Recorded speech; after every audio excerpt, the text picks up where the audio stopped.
নমস্কার বন্ধুরা, আজকে আমি ডিম আর সুজি দিয়ে পরোটা তৈরি করে দেখাবো। আর ডিম সুজি দিয়ে যে এরকম মজার পরোটা তৈরি করা হয়, সম্পূর্ণ রেসিপিটি না দেখলে বিশ্বাসই করতে পারবে না।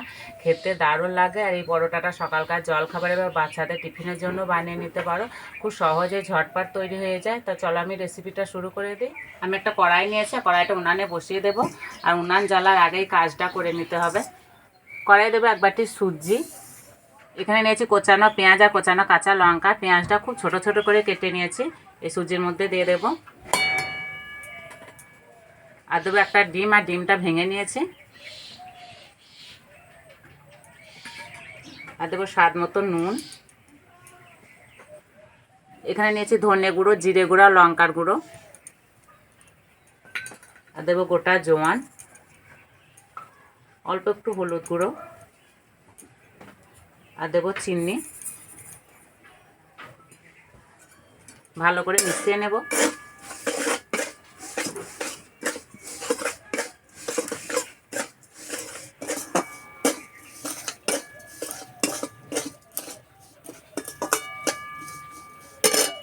যে বাটি মাপ করে এক বাটি সুজি দিয়েছি, সেই বাটি এক বাটি মাপ করে দেবো জল।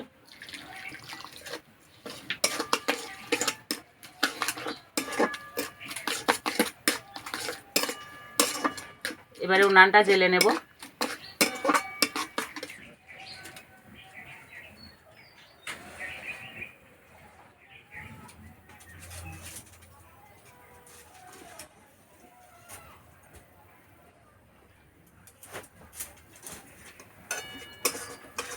আস্তে আস্তে জাল দিয়ে সুজিটা রান্না করে নেব।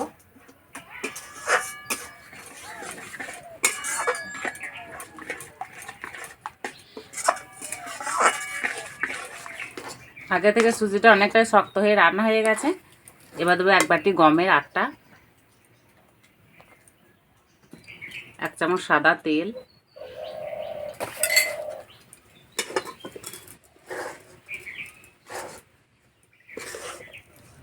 জল দেবো না, এইভাবেই নাড়াচাড়া করে নামিয়ে দেব।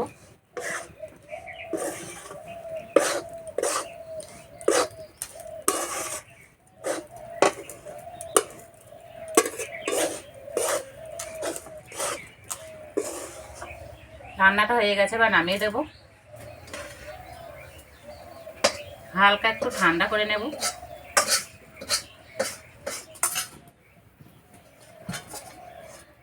ঠিক হাত দিয়ে যেরকম সহ্য হবে, ঠিক সেই রকমভাবে ঠান্ডা করে নিতে হবে।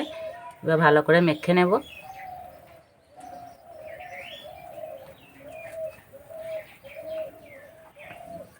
আর একটু গরম থাকতে থাকতে মাখাতে হবে, তাহলে মাখাটা খুব সুন্দর হবে।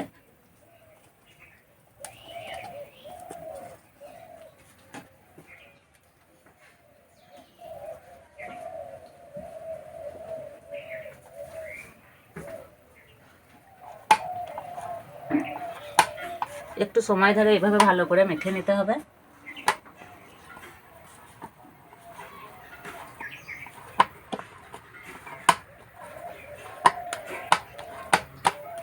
এবার এখান থেকে লেচি কেটে নেব।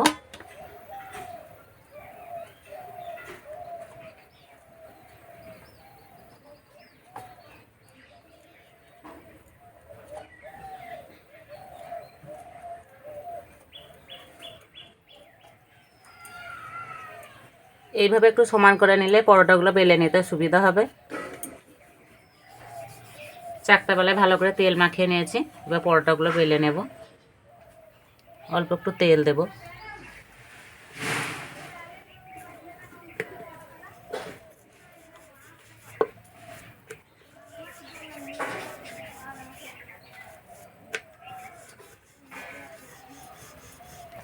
যেহেতু এটা সুজির পরোটা, ধারগুলো সমান হবে না, সেই জন্য একটা বাটি নিয়েছি। এই বাটি মাপ করে কেটে নেব।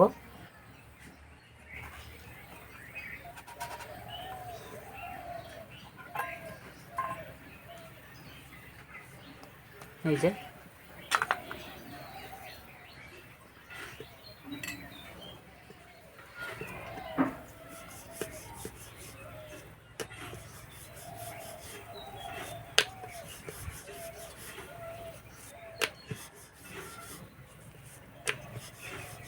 তোমরা চাইলে পরোটাগুলো এইভাবে ভেজে নিতে পারো, কিন্তু এইভাবে একটু কেটে নিলে দেখতে ভালো লাগবে।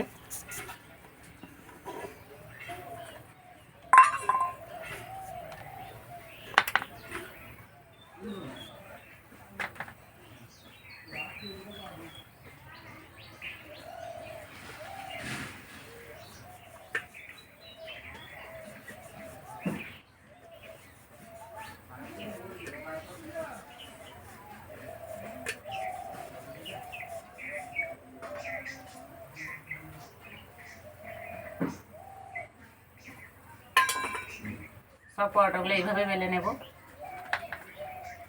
সব পরোটাগুলো বেলে নিয়েছি, আর পাশে যেগুলো বাদ গেছিলো সেখান থেকেও বেলে নিয়েছি। এবার ভেজে নেব।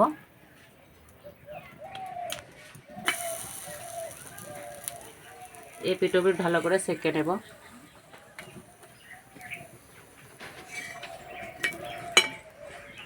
এক পিঠ ভাজা হয়ে গেছে, এবার তেল দিয়ে দেবো।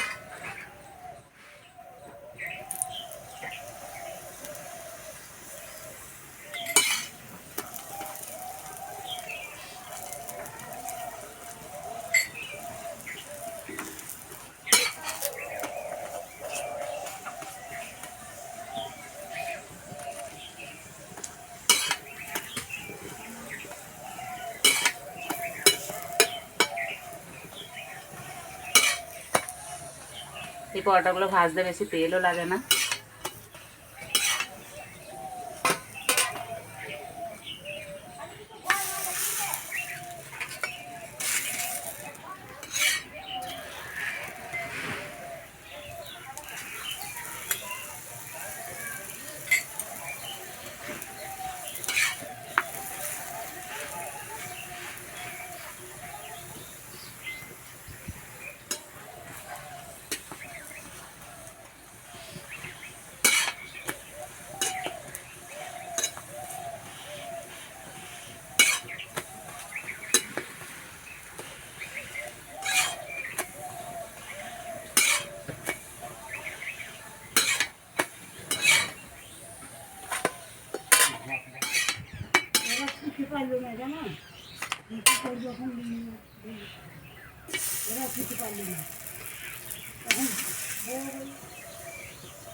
চাটুটা বেশ বড় আছে, আমি দুটো করেও ভেজে নিচ্ছি।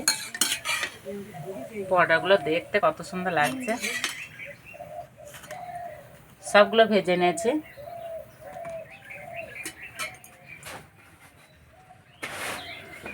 আর এই পরোটাগুলো খাওয়ার জন্য কোনো তরকারি লাগে না, এমনিই খাওয়া হয়ে যায়।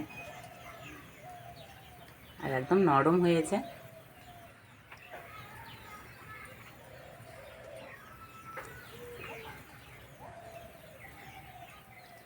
তোমরা চাইলে একটু সস দিয়েও খেতে পারো, আর এমনি খেতে দারুণ লাগছে। বাচ্চাদের টিফিনে বানিয়ে দিলে টিফিন কোটো পুরো ফাঁকা হয়ে ফিরে আসবে। বাড়ির ছোট থেকে বড় সবাই খুবই পছন্দ করবে, খেতে এতটা ভালো লাগছে।